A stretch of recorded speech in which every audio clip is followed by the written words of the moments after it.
பிரியாணி கத்திரிக்காய் எப்படி செய்கிறதுன்னு பார்க்கலாம் வாங்க. கடாயில் நிறைய நல்லெண்ணெய் ஊற்றிக்கலாம். எண்ணெய் காஞ்சதும் கத்திரிக்காய் சேர்த்துப்போம்.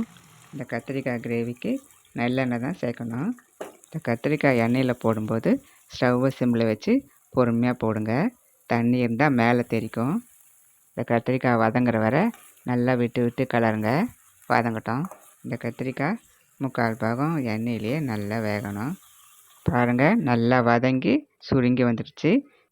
இது அப்படியே ஒரு பிளேட்டில் எடுத்து வச்சுக்கலாம்.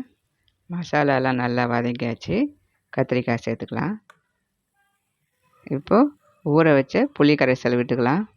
இந்த கத்திரிக்காய் கிரேவி பிரியாணிக்கு மட்டும் இல்லாமல் சப்பாத்திக்கும், இட்லி, தோசை, வெரைட்டி ரைஸ்க்கும் சேர்த்து சாப்பிட்லாம். இந்த வீடியோ உங்களுக்கு பிடிச்சிருந்தா லைக் பண்ணுங்கள். இந்த ரெசிபியோட ஃபுல் வீடியோவை பார்க்க கீழே இருக்கிற லிங்கை கிளிக் பண்ணி பாருங்கள்.